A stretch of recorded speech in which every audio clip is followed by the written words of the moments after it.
해서 갑니다. 16번으로 가야 되죠. 16번. 다음 법률 조항에 대한 옳지 않은 설명은 상시 50명 이상의 근로자를 고용하는 사업주는 그 근로자 총수의 100분의 5 범위에서 대통령령이 정하는 비율 2.5% 이상에 해당하는 장애인을 고용하여야 된다. 장애인 고용 촉진 및 직업 재활법. 이거 특별법이죠. 그러니까 장애인에 대한 배려 차원에서 만든 법이잖아요. 이것은 실질적 평등을 실현하기 위한 거예요? 상대적 평등을 실현하기 위한 거예요? 그 말이지. 실질적 평등, 상대적 평등, 비례적 평등을 실현하기 위한 거란 말이에요. 그러니까 절대적 평등이 아니고 기계적 평등이 아니고 형식적 평등이 아니란 말이에요. 그럼 이 조항에 대한 설명으로 틀린 거 골라야 돼요. 옳지 않은 거. 의식계획을 통해 사회 문제를 해결하고자 했다. 여러분, 어떤 사회 문제든지 노인 문제건 실업 문제건 해결책은 딱 두 가지예요. 딱 두 가지. 어떤 사회 문제든지 해결책은 크게 딱 두 가지로 나눠져요. 하나는 개인적인 해결책이에요. 그게 바로 뭐예요? 의식계획이에요.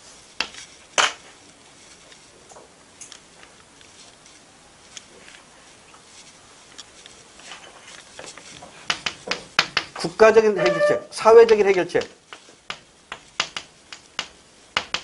제도 개선. 얘와 얘가 같이 이루어져야 됩니다. 그래야 그 효과를 얻을 수가 있어요.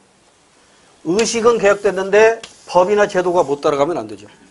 법이나 제도는 만들어졌는데 의식이 못 따라가도 안 돼요. 그러니까 이게 조화와 균형을 이루어야만이 사회 문제를 합리적으로 해결할 수 있어요. 그러면 지금 직업재활법이잖아요. 그럼 이 해결책은 개인적인 해결책이에요? 사회적인 해결책이에요? 사회적인 해결책이라고. 개인적인 해결책이 아니라고. 1번 틀렸어요. 의식개혁을 통한 사회문제 해결은 이건 개인적인 차원이고 지금 법을 고쳐가지고 해결하는 거니까 법과 제도의 개선, 사회적인 해결책이다. 자, 나머지는 뭐 다 알 수 있을 테니까 넘어가기 가도 되고요. 17번. 다음 두 설문 문항의 공통적인 문제점으로 가장 적절한 것. 학원에 다니는 것이 수학 과목 실력 형성에 전혀 도움이 안 될 것이라고 생각하십니까? 지금 설문인데 물어보는 게 좀 삐딱하네요. 그러죠? 이렇게 물어볼 수도 있잖아.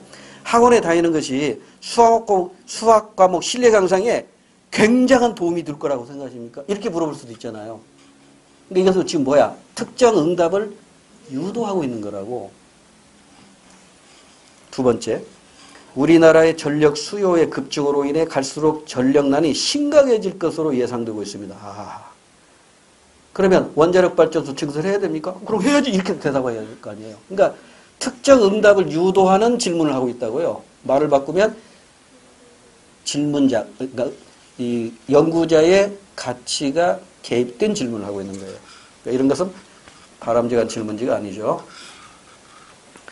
그래서 그 질문지법을 만들 때 유의사항이 몇 가지가 있었죠. 첫째, 애매모호한 표현을 쓰면 안 됩니다. 명확하게 물어봐야 돼요. 그래서 기출문제 우리 수업시간 소개했었잖아요. 귀하의 TV 시청 시간은 이거 잘못된 질문이죠. 하루 동안인지 일주일 동안인지 이게 명확하지가 않잖아요. 그러니까 명확히 물어봐야 된다고. 귀하의 하루 동안 TV 시청 시간 이렇게 물어봐야 되겠죠. 그 다음에 TV를 볼 때 드라마와 뉴스는 어느 방송을 보십니까? 두 가지를 동시에 물으면 안 된다고 그랬죠? 하나씩 물어야 돼. 하나씩. 드라마는 어디서 많이 해요? MBC. 그 다음에 뉴스는 MBC. 요즘 MBC가 또 많이 시청이 높아졌더라고요. 그래서 두 가지를 한꺼번에 물으면 대답하기 어렵잖아요. 그래서 하나씩 물어봐야 되고요. 그 다음에 가치관이 개입되면 안 된다는 거죠. 지금 여기 있는 게 바로 가치관이 개입된 거잖아요. 특정 응답을 유도하는 거라고. 우리가 북한에다가 식량을 원조하면 북한의 굶주린 아이들의 영양실조를 해결하는데 굉장히 큰 도움이 된답니다. 원주 계속해야 할까요? 당연히 얘라고 하겠지. 우리가 북한에다 식량을 원조하는데 그 원조가 북한의 굶주리는 아이한테 가는 게 아니라 군사적 목적으로 활용되고 있습니다. 원조 계속 해야 하나요? 아니, 이렇게 대답을 유도하는 거잖아요. 이렇게 하면 안 된다는 거죠. 그래서 가치가 개입되는 특정 응답을 유도하는 질문은 배제해야 된다는 거예요. 지금 17번 문제가 바로 이거라고요. 특정 응답을 유도하고 있는 문제점을 안고 있어요. 그래서 공통적인 문제점이 뭐냐. 1번 질문 내용이 피조사자, 즉 응답자의 응답에 영향을 미칠 우려가 있다. 정답. 그죠? 그 다음에 뭐 나머지는 참고하시면 되고 18번 문제. 다음에 나타난 개인과 사회관계. 개인과 사회관계니까 명목론과 실제론의 관계입니다. 모든 사회는 사회적 사실들이 있다. 사회적 사실은 행위자나 사회 부분 간의 일정한 행위 패턴을 가리키며 개인 행위에 지대한 영향을 미친다. 이를테면 개인이 형제, 남편, 시민으로서 의무를 수행할 때 그 개인의 의지와는 별개로 법과 관습 등에 의해 규정된 책무를 수행하게 되는 것이다. 즉 결정적인 힌트가 뒤에 있네요. 개인이 존재하기 전에 이미 사회적 사실이 존재하기 때문에 개인은 그것을 따를 수밖에 없다. 사회가 먼저라는 거죠. 사회 실제론입니다. 기업. 사회 현상은 개인의 자율적 의지에 따라 형성된다. 명목론. 넷. 사회는 그 자체를 구성하고 있는 부분 요소로 환원될 수 없다.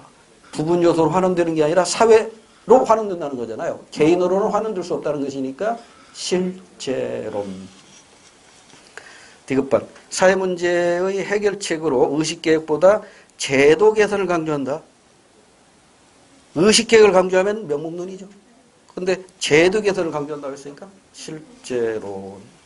정답은 니은 디귿이고요. 리을반. 개인은 각자 자신의 주관적 관점에 따라 다양한 사회상을 만들어낼 수 있다. 개인의 주관이니까 명목론이 되겠죠. 정답은 3번입니다. 19번.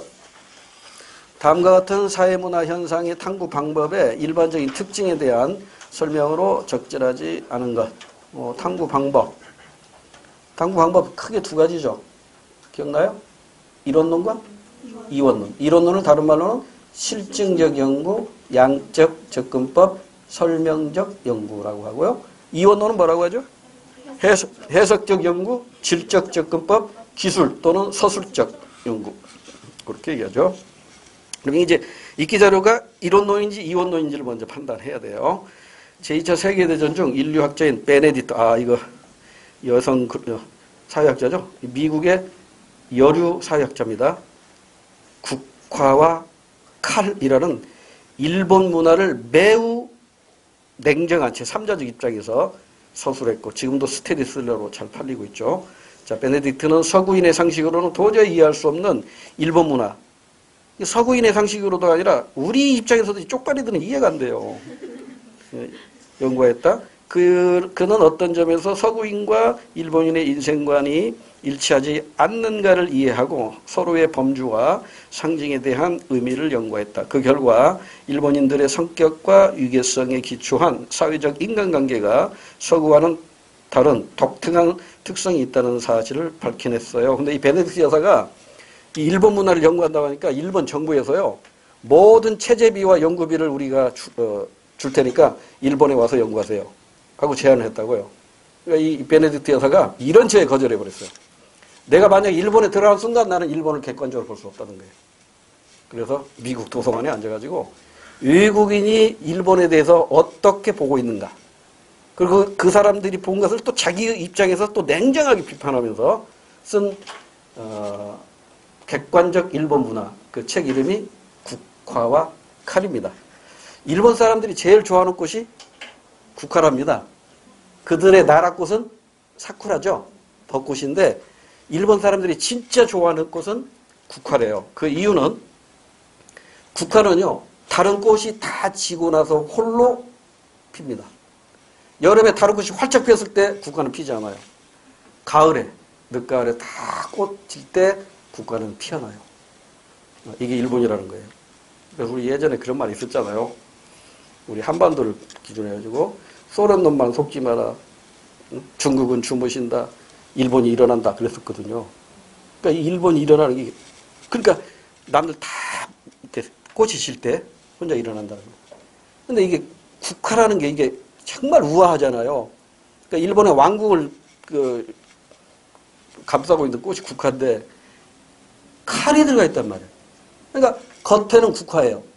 근데 그 안에는, 국화 안에는 칼을 가지고 있어요. 그러니까 일본 놈들 절대 믿으면 안 됩니다. 쪽발이도 믿으면 절대 안 돼요. 너무 과격한 얘기를 했나? 넘어갈게요. 자, 하여튼 베네딕트 여사가 이제 이 비교론적 관점에서 이 국화와 칼을 썼는데, 자, 이 연구 방법은 양적 접근이에요, 질적 접근이에요? 질적 접근이잖아요. 도서를 앉아가지고 일본 문화를 다 분석하면서 해석하는 거잖아요. 그러니까 이것은 인간의 감정, 인간의 직관, 이걸 통해서 일본 문화를 해석하는 것이니까 해석적 연구, 질적 접근법, 방법론적 이원론에 해당이 됩니다. 자, 이제 틀린 거 골라야 돼요. 연구자의 직관적 통찰력을 바탕으로 이루어지는 게 질적 접근법입니다. 맞고요. 경험적 증거를 바탕으로 가설을 검증, 가설 검증이 나오는 순간 실증적 연구예요. 연역적 접근이죠. 가설 검증, 다음에 이건 실증적 연구, 양적 접근법입니다. 이 해석적 연구는 귀납적으로 접근할 수밖에 없어요. 왜냐하면 가설을 설정할 수가 없잖아요. 2번이 틀린 것을 정답이고, 나머지 참여, 관찰 및 면접, 이게 바로 질적 자료 수집 방법이죠. 이 질적 자료 수집 방법은 표준화되어 있나요? 안 되어 있나요? 표준화 안 되어 있습니다. 비표준화, 비구조화되어 있다. 이것도 시험 문제에서 언급되었던 내용이고요. 4번에 인간 행위의 동기나 의도를 파악하여 사회문화 현상의 의미를 이해하고자 한다. 이게 바로 해석적 연구, 질적 접근법이니까 맞습니다. 2번만 틀린 것으로 정답이고요. 20번 문제. 다음은 한 사회에서 나타난 계층 구성원의 비율 변화 과정을 도식한 겁니다. 도식한 건데요. 만일 이 사회의 계층 구조가 A, B, C, D 단계로 변화됐다고 할 때 이에 대한 옳은 설명을 고르래요. 자, 중류층 비율 4, 하류층 비율. 그러니까 이게 상중하 이게 구성비를 우리가 계산해내야겠네요.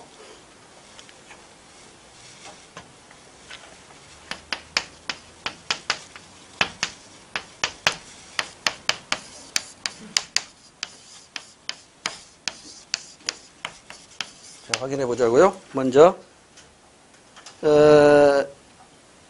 A 시기는 0.5래요. 뭐가? 중분의 하가, 하분의 중이 0.5인데 그 다음에 이것만 가지고 못 풀어요. 그 아래 보세요. 인구수는 변동이 없고요. 상류층의 비율은 10%로 고정이 되어 있대요. 오호. 그럼 이제 또 힌트가 하나 나와 있기 때문에 이 두 개 합치면 이제 90%겠죠? 90%인데 이게 예분의 얘가 A 시기는 0.5래. 2분의 1이야. 그럼 90을 2분의 1로 하면 이렇게 해야 맞지? 60분의 30, 2분의 1이잖아요. 그럼 합쳐서 100 나와야 되지? 그럼 이거 뭐야? 피라미드형이라는 걸 알 수가 있고요. B 시기는 1, 1이야. 그러니까 90을 둘로 나누면 45죠.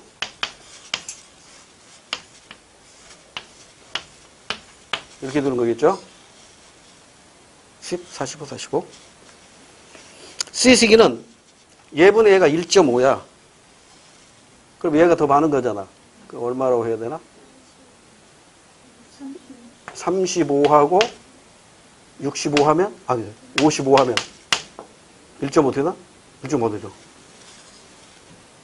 90인데, 이거 합쳐서 90인데, 이게 1일 때 이게 1.5가 돼야 돼. 네? 이거 X. 어떻게 해야 돼? 나의 한계가 나타나네. 하여튼 90을 이쪽을 크게 만들어야 되고 이쪽이 작으니까 대충 하면 이렇게 되겠네. 네? 그러잖아요. 얘분의 얘가 1.5니까.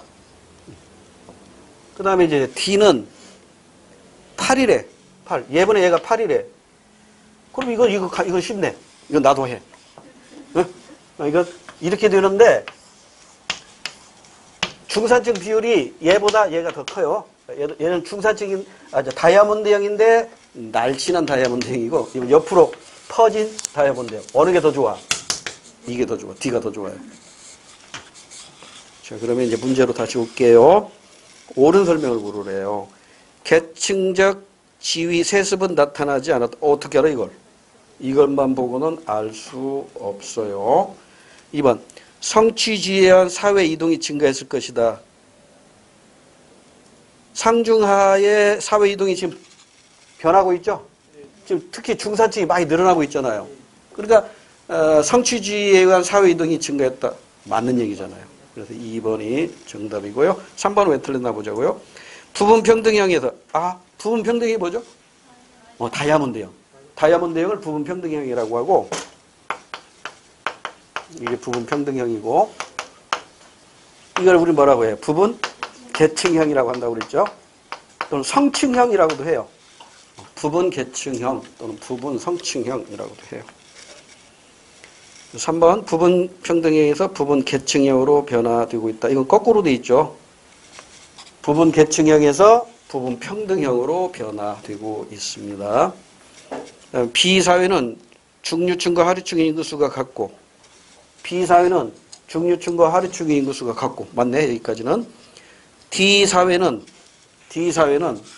상류층과 중류층의 인구수가 같다. 땡. 중류층이 훨씬 많아요. 그래서 4번은 앞부분은 맞은데 뒷부분 D사회. 이거 사회라고 보다는 시기라고 해야 더 정확하겠죠.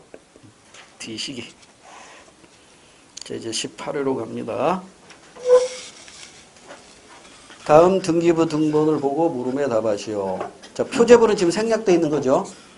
표제부에는 부동산의 소재, 지번, 지목, 이용상태, 구조 이런 것들이 기록이 되고요.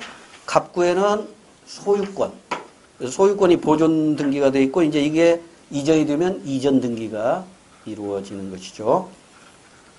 그 다음에 을구에는 소유권 이유 권리로 여기는 지금 현재 저당권 하나가 설정이 됐네요. 그런데 그 채권 취구액 이렇게 써 있죠?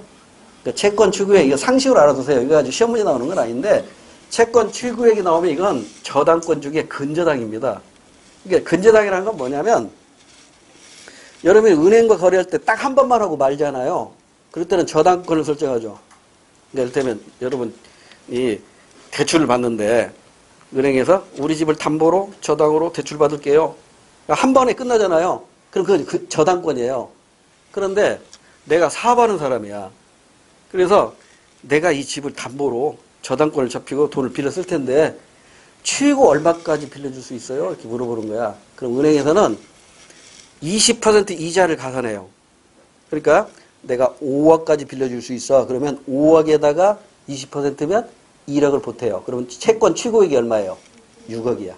그럼 여기 채권 취구액에 6억, 여기는 지금 600만 원 이렇게 돼 있잖아요. 그럼 6억 이렇게 기록이 돼. 근데 실제로 내가 6억을 빌린 거야, 1억을 빌린 거야, 5억을 빌린 거야 알 수 있어, 없어? 없어요. 그리고 어디 가서 알아야 돼? 은행 가서 확인해야 돼. 은행 가서 채권 취구액이 지금 600만 원인데 실제 이 사람이 얼마 빌려갔어요? 이렇게 물어봐야 돼. 이게 달라질 수가 있어. 왜? 은행과 계속 거래를 하면서 대출을 늘렸다가 갚기도 하고 또 갚았다가 또 대출하기도 하고 이렇게 저당권 금액을 수시로 이렇게 바꿀 수 있는 게 근저당제도예요. 근저당제도. 그러니까 일반인보다는 사업하는 사람들이 주로 활용해요. 사업을 할 때 돈이 필요할 때 얼마까지 빌 수 있게 이렇게 하는 것이죠. 그게 근저당입니다. 그러니까 이 채권 취구액에는 이게 이만큼 빌렸다는 게 아니라 이만큼까지 은행에서 빌려 쓸 수 있다는 거예요. 그러니까 이거 빌려 썼는지 안 썼는지는 이제 은행 가서 구체적으로 확인해 보면 되는 겁니다. 하여튼 이 부동산에 새 들어 사는 사람이 이걸 구입하는 사람 입장에서는 이런 게 없어야 돼요. 근저당, 저당권이 없어야 돼요. 그래야 피해가 가지 않습니다. 자, 그 다음에 1번으로 바로 가서 다음은 위주택에 대한 매매 계약서입니다. 그러면 매도자가 있고 매수자가 있겠죠.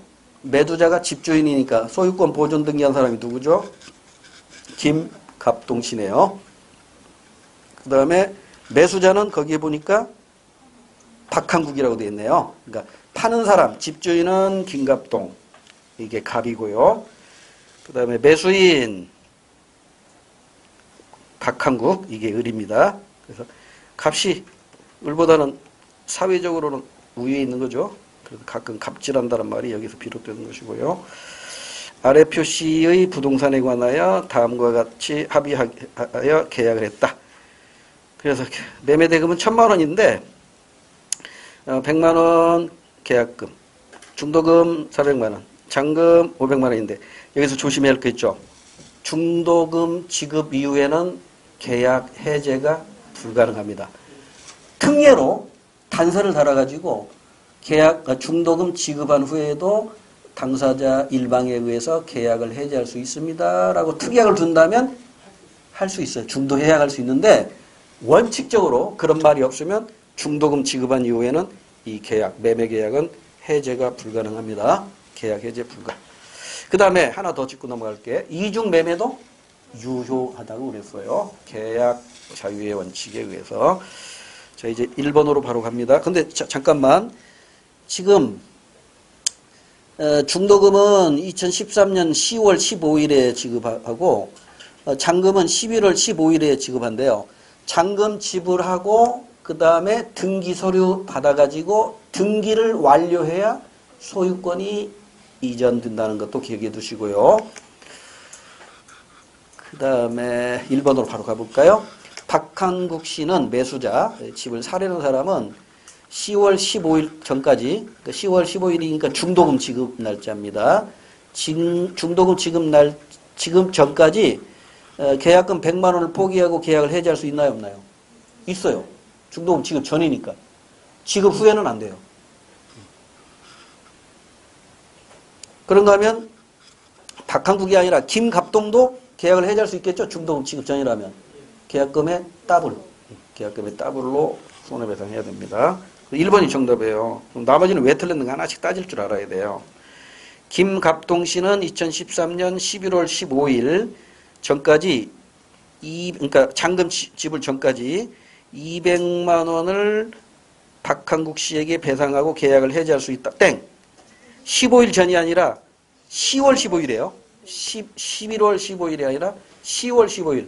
즉 중도금 지급 전까지는 더블로 배상하고 계약 해지할 수 있어요. 2번 틀렸고 3번. 박한국 씨는 김갑동 씨가 주택 인도 전에 저당권을 말소할 것을 내용으로 하는 계약을 체결해야 됩니다. 그렇지 않으면 지금 저당권이 90년 3월 14일에 등기가 됐단 말이에요. 그러니까 저당권이 있기 때문에 언제 이 집 경매 나갈지 모른다고. 그 다음에 4번. 이갑동이 누구야? 아, 저기 저당권자가 이갑동이네요. 이갑동이 돈 빌려주고 저당권을 설정한 겁니다. 자, 이갑동 씨는 김갑동 씨가 즉 집주인이 2013년 11월 15일 잔금 지급 날까지 600만 원을 지급하지 않을 경우 소유권을 획득하고 말도 안 되는 얘기지. 저당권 가지고 있다고 소유권 획득하는 게 아니라 채무를 갚지 아니하면 경매로 들어가서 경매 낙찰자에게 소유권이 가는 것이지 저당권자가 소유권자가 되는 건 아닙니다. 넘어갑시다.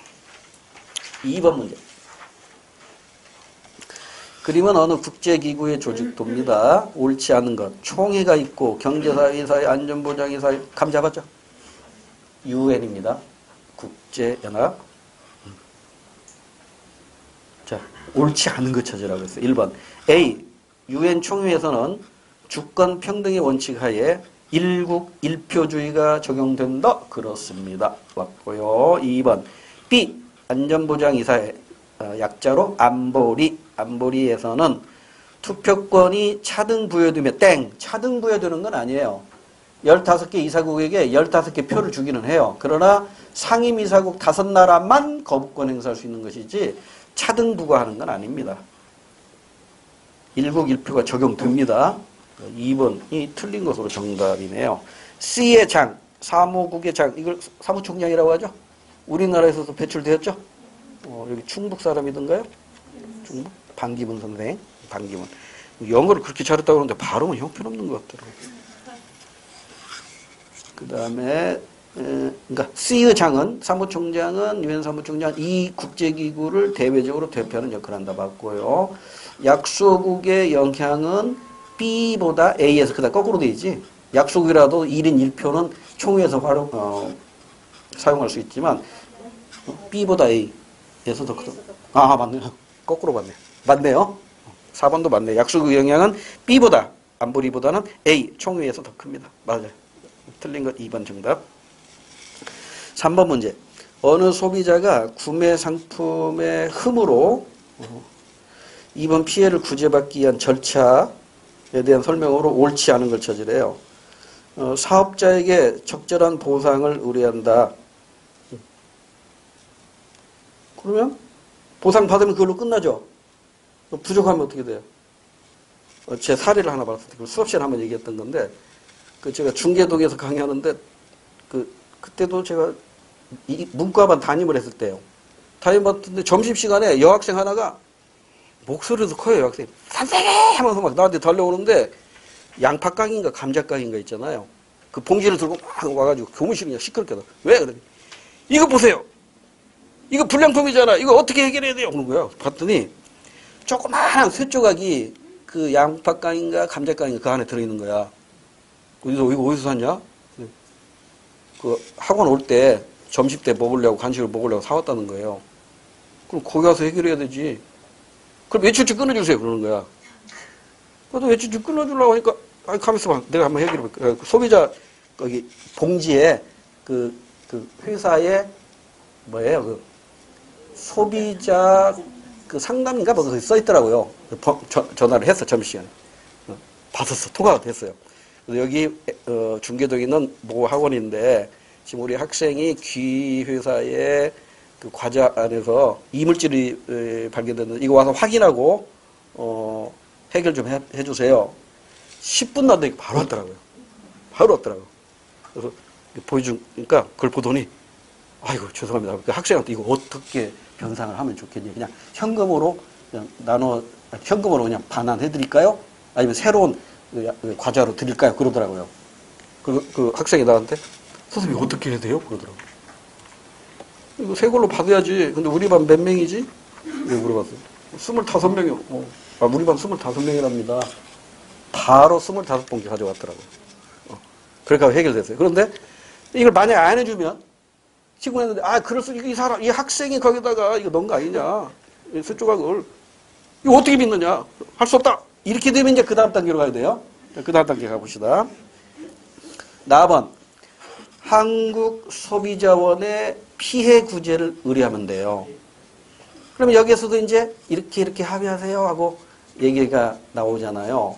그런데 이제 이게 합의가 안 되면 이 소비자원 내에 소비자 분쟁 조정위원회가 있어요. 여기에서 이제 조정을 하게 되는데 이 조정에도 이제 불만이 있을 수 있겠죠? 그러면 민사소송이에요? 행정소송이에요?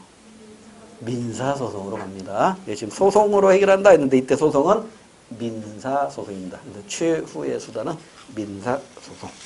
그럼 이제 틀린 거 고를 수 있겠죠? 1번 가에서 사업자는 7일 이내에 이게 지금 상품 구매, 그러니까 소비자가 상품을 구매했다고 했는데 직접 산 걸로 이해를 해야겠죠? 그럼 7일 이내가 맞아요. 7일 이내 보상 여부를 알려주어야 한다. 맞고. 그 다음에 나가 뭐지? 소비자원 피해구제. 양 당사자 간의 합의를 공고하는 절차를 받는 것도 당연하고. 3번 나를 당사자 일방이 수용하면 그 다음 절차는 불필요하다. 아니죠. 일방이 아니라 쌍방. 일방이 수용하겠죠. 다른 일방이 거부해버리면 끝나는 게 아니라 그 다음 단계로 넘어가야 되잖아요. 너무 싱거운 문제네요. 3번 땡 정답이고요. 4번 라는 소송은 다른 절차를 생략하고 곧바로 채택할 수도 있습니다. 다른 거 그냥 보지 않고 그냥 바로 소송을 할 수도 있어요. 4번 문제. 가나는 민사 분쟁 해결과 관련된 제도인데요. 옳은 걸 고르래요. 옳은 것. 가번 소송가액이 2천만 원.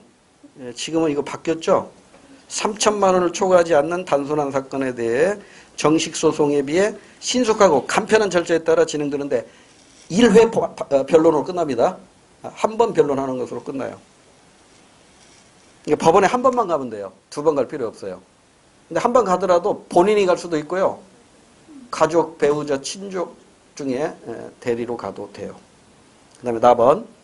본격적인 소송 제기에 앞서 법관이나 조정위원회가 독자적으로 분쟁 해결을 위한 타협 방안을 마련하여 분쟁 당사자들에게 수락을 공고하는, 이거 조정제도죠. 민사조정제도입니다. 구두로도 할 수 있어요. 서류로도 할 수 있고, 문맹자가 있는 경우, 문맹자의 경우는 그냥 구두로 얘기하면 조정 신청이 됩니다. 옳은 거 고르래요. 1번. 가에서는 소액사건 심판제도죠. 소송 당사자와 일정한 관계에 있는 가족도 소송을 대리할 수 있다 없다? 있다. 1번 정답인데요. 나머지 보세요. 2번에 가에서는 정확한 재판을 위해 3회 이상 땡 1회의 변론으로, 특별한 경우가 아닌 이상 1회 변론으로 마칩니다. 3번 나에서 민사조정이죠. 분쟁 당사자가 직접 신청할 수 있다. 맞아요. 여기 정답이 2개가 나왔어요. 그러니까 오타가 나온 거죠. 그러니까 3번도 맞아요. 근데 지금 해답에는 1번으로 돼 있단 말이에요. 그러니까 3번에 분쟁 당사자는 직접 신청할 수 없다라고 고치시면 정답은 1번이 되겠죠. 직접 신청할 수 있습니다. 오타니까 여러분 고쳐 놓으시고요. 그 다음에 4번. 가는 사후적, 나는 사전적 아닙니다. 모두 다 지금 사후적으로 해결하는 거잖아요. 됐죠? 타협. 둘이 화해하면 그게 끝나는데 그 화해가 안 되니까 지금 법원까지 온 거잖아요. 5번으로 갑니다. 가나 옳은 설명을 찾으래요. 옳은 것. 땡땡 회사 노동조합은 임금 15% 인상을 요구하며 파업을 개시했대요. 오호. 노동쟁의가 발생했는데 노동자 측에서 파업을 개시했고, 그러자 가에서 땡땡 회사는 5월 시집자로 직장 폐쇄를 해버렸네요. 문 닫아버렸어요. 이거 세무서 가서 폐업 신고한 거예요. 그러니까 사용자 측에서 할 수 있는 것은 직장 폐쇄밖에 없어요. 그러니까 노동자 측에서는 많죠. 이 파업도 있고 태업도 있고 뭐 피켓팅도 있고 상품 불매 운동도 있고 뭐 여러 가지가 있잖아요. 이 중에 이제 옳은 거 찾아야 돼요. 1번. 가에 나타난 권리는 근로자의 단체 교섭권이 아니라 단체 행동권이죠. 파업이 했잖아요. 단체 행동권. 이렇게 바꿔야 되고. 2번. 가의 쟁행위 이후에만 나를 할 수 있다. 이건 맞네요. 노동자들이 파업하거나 태업하거나 이렇게 쟁행위를 하니까 사용자가 최후의 수단으로 하는 게 문 닫는 거예요. 노량진에 예전에 대성학원이라고 있었어요. 강사들이 노동조합을 결성해가지고 이게 시위를 했어요. 요구를 안 받아주고 대성학원, 노량진 대성학원이 세무서에다가 폐업 신고해버렸어요. 지금 없어졌어요. 강남에 있어요. 강남 대성학원. 거기는 문과이과 다 마감. 지방에서 애들이 바글바글 많이 올라와요. 자, 그 다음으로 갑니다. 3번 맞죠? 3번이 틀렸나? 나에서 행정심판. 직장 폐쇄한 것은 행정심판 대상이 아닙니다. 행정심판 대상은 뭐예요? 위법 부당한 행정처분이라고. 직장 폐쇄는 이게 행정처분이 아니잖아요. 사장님이 이제 스스로 문 닫아보는 것이지 행정기관에서 문 닫은 게 아니라고. 따라서 이건 행정심판의 대상이 아닙니다. 행정심판하고 행정소송하고 차이 잘 기억해야 돼요. 행정심판의 대상은 위법한 행위와 부당한 행위 모두 포함합니다. 그러나 행정소송은 위법한 행위만 해당되고 부당한 행위는 행정소송의 대상은 아니에요. 이것도 구분할 줄 알아야 됩니다. 그 다음에 4번에 가와 나의 권리는 근로기준법에 규정된 게 아니고 노동조합 및 노동쟁의 조정법. 아니다. 노동조합 및 노동관계 조정법에 규정되어 있고요. 그 다음에 임금이라든가 작업 시간이라든가 작업 환경이 규정된 법이 근로기준법입니다. 4번도 틀렸어요. 6번 문제. 다음은 현행 헌법의 9차 개정 헌법의 주요 내용이다. 지금 현행 헌법이죠. 9차 개헌이니까. 이에 대한 설명 중 적절하지 않은 것. 대통령 직선제와 5년 단임제 채택되었죠? 맞고요. 국정조사권의 부활, 헌법재판소 신설한 것도 지금 현행 헌법이고요. 대통령이 비상조치권과 국회 해산권을 폐지한 것도 지금 현행 헌법입니다. 그럼 감 잡았죠? 대통령의 권한이 많이 약화됐네요. 그 얘기는 국민의 기본권이 많이 강화되었다 이렇게 표현할 수도 있겠죠. 최저임금제 실시하고 환경권과 평생교육권을 신설했다. 이것도 결국 국민의 복지, 사회권을 확대했다는 걸 알 수 있고요. 구속적부 심사 청구권을 확대했고 연좌제 금지. 연좌제 금지가 뭔지 아시죠? 신체의 자유와 관련된 것으로 그 조상들의 죄값을 후손들에게 묻는 걸 연좌제라고 하잖아요. 연좌제 금지, 그다음에 형사 피고인의 무죄 추정 이런 것들이 주요 개정 내용이었더라. 자, 여기에 대해서 틀린 거 고르래요. 사회권의 내용이 확장되었죠? 뭘 보니까 최저임금제라든가 환경권 신설 이런 거. 그다음에 국민 주권의 원리가 강화됐다. 나라의 주인이 국민이라는 것이 강화됐대요. 뭘 보면 알 수 있어요?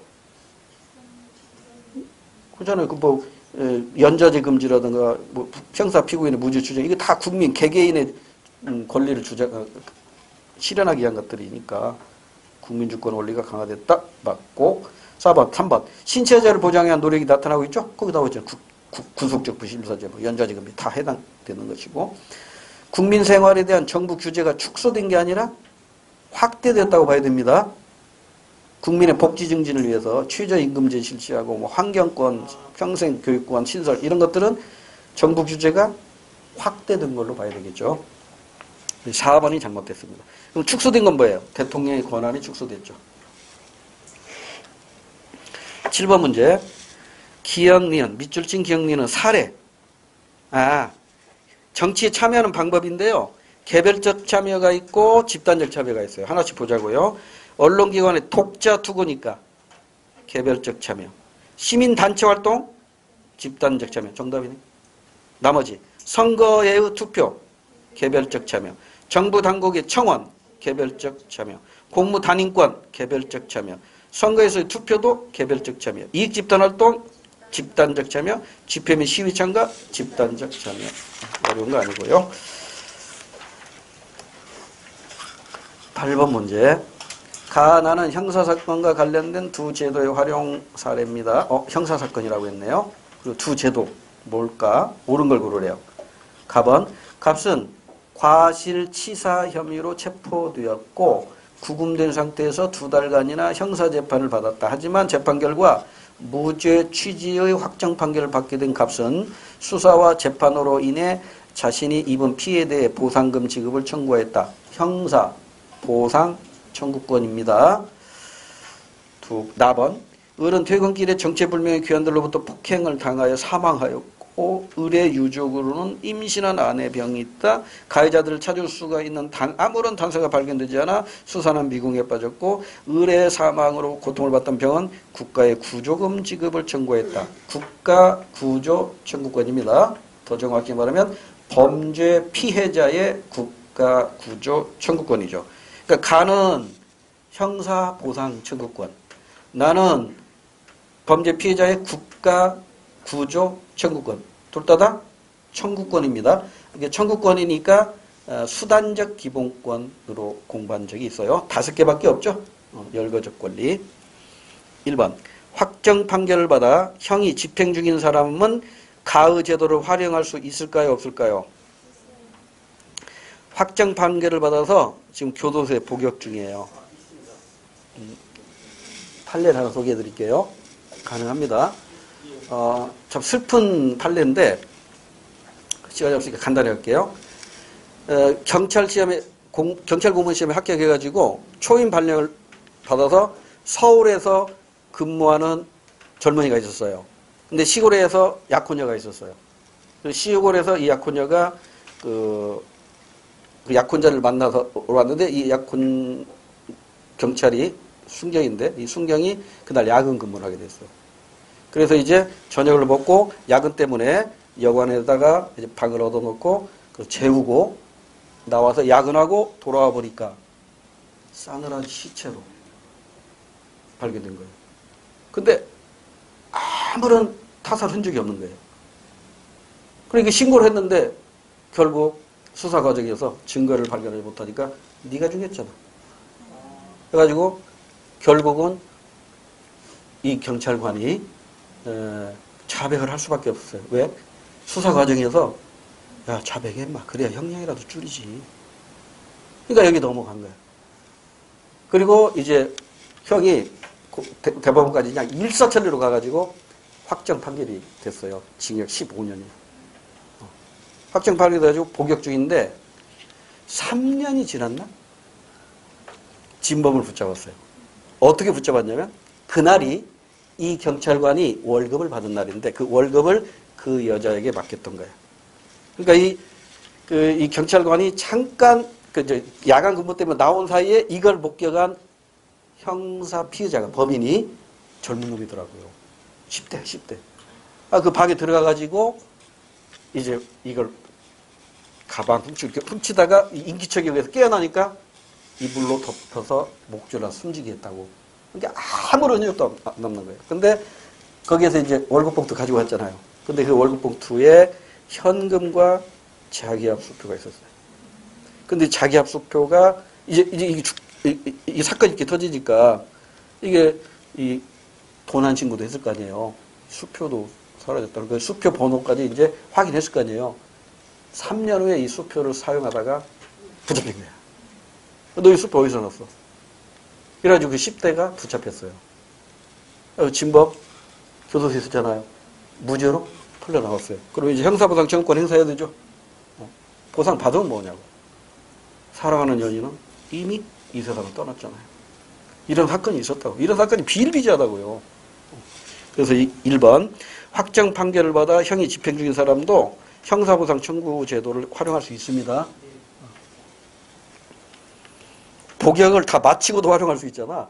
그 삼례 무슨 슈퍼 사건이 있잖아요. 그 3명이서 슈퍼 주인을 살해하고 물건을 훔쳐갔다 해서 3명이 확정 판결을 받고 이 사람도 15년인가 살았어. 근데 15년 다 살고 나서 진범이 잡혔어요.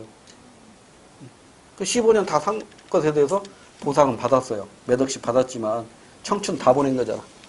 이런 경우가 많아요. 그래서 사형제도 없어지는 주장에 설득력이 있는 이유가 의사가 오진할 수 있듯이 판사도 오판할 수 있다고. 그래서 이 사형제도는 없어져야 된다는 주장이 설득력을 갖는 것이죠. 자, 그래서 일단 18번은 1번 맞아요. 2번 피의자로 구금되었던 자가 즉 형사보상 청구권을 활용하기 위해서는 무죄 취지의 불기소 처분을 맞잖아. 형사보상 청구권, 형사 피의자는 불기소 처분 받아야 되고 형사 피고인은 무죄로 확정 판결을 받아야 되는 거니까요. 1번은 틀렸고 2번이 맞아요. 그래서 2번 정답이죠. 3번에 나제도 범죄 피해자의 국가구조 청구권은 사망사건이 아닌 경우에도 활용할 수 있습니다. 없다 했으니까 틀렸고 재판 과정에서 증언을 하였다는 이유로 보복범죄를 당한 경우에 이때에도 범죄 피해자의 국가구조 청구권을 활용할 수 있습니다. 4번도 틀렸네요. 9번 문제. 다음은 어느 국가기관이 배포한 보도자료 옳은 걸 찾으래요. 국회의원과 국회의장 간의 권한 쟁의가 있는 권한 쟁의라고 그랬죠? 국회의원도 하나의 국가기관이고 국회의장도 하나의 국가기관이에요. 그러니까 국가기관 간의 다툼이 일어났을 때 이걸 해결하는 기관이 헌법재판소의 국가기관 쟁의심판권인데 아까 얘기한 대로 9명의 재판관 중 7인 이상이 출석해서 과반 찬성으로 의결이 된다고 공부했어요. 그래서 니은번에 재판관 7대2의 의결로 가결을 선포했대네요. 이 청구인은 국회의원들의 법률안 심의 표결권을 침해했다고 볼 수 없어서 이 가결 선포 행위에 무효 확인을 구하는 청구인들의 심판 청구는 이유 없다 결정을 기각한 거죠. 그러면 옳은 걸 찾으래요. 기억은 6인 이상이 찬성함으로써 결정된 선거관리위원회 결정문이다. 땡. 선거관리위원회가 아니라 헌법재판소의 결정문이고 6인 이상이 찬성한 게 아니라 7인 이상 출석하여 과반 찬성으로 결정된 겁니다. 1번 땡. 2번 니은은 청구를 기각한다는 찬성한 사람이 7명이라는 의미도 맞잖아. 7대2의 의견으로 심판 청구 이유 없다라는 결정을 선고했으니까 7이 바로 기각한다는 거죠. 2번이 맞아요. 정답이고요. 3번은 디귿은 국회의원들의 법률안 심의 표결권, 국회의원들에게 부여된 특권의 하나이다. 땡. 국회의원의 특권은 우리 헌법상으로는 두 가지가 있어요. 면책 특권과 불체포 특권이에요. 그리고 3번도 틀리고 4번 니을의 결정은 기각은 헌법재판소에 필요한 요건을 갖추지 못 아니죠. 필요한 요건을 갖추지 못했을 때는 각하라고 해요. 각하. 요건은 갖추었는데 이게 심사를 해보니까 이거 아니야. 그때는 기각이라고 하는 것이고요. 그러니까 4번은 요건을 갖추지 못했을 때는 각하 처분을 하게 됩니다. 틀렸어요. 자, 오늘의 마지막 문제입니다. 10번. 밑줄친 기억니은에 대한 설명을 옳지 않은 것. 기억 시민적 자유는 정부의 의무적 간섭으로부터 개인의 선택, 인격, 의견 등을 보호해주는 헌법적 보장이다. 그것들은 언론의 자유, 출판의 자유, 종교적 신념의 자유를 포함한다. 시민적 자유, 소극적 자유인 자유권을 의미하고 있네요. 그 다음에 니은번에 시민적 권리는 정부의 적극적 행동에 의해 제공되는 법적으로 보장된 혜택이다. 그것들은 교육, 병과 기아로부터의 보호, 실업과 노후의 재정적 보조 등과 같은 보장을 포함한다. 그러니까 여기서 시민적 권리는 적극적 권리인 사회권을 의미합니다. 그러니까 기억번은 소극적 자유인 자유권, 니은번은 적극적 자유인 사회권을 의미한다. 그래서 옳지 않은 거 찾아보면 기억, 1번 근대 입헌주의 원리는 기억 니은의 실현을 중시하고 있다. 땡. 근대는 소극적 자유인 자유권만을 강조했지 니은의 시민적 권리, 사회권은 현대 복지국가에서 강조하는 것이고 최초의 현대 복지국가의 헌법이 독일의 바이마르 헌법이라고 소개한 적이 있습니다. 1번 땡. 2번, 3번, 4번은 다 맞으니까 여러분에 맡겨도 되고요. 다음 주에 11번부터 마지막까지 정리하니까 문제 꼭 풀어오세요. 고생하셨습니다. 마칠게요.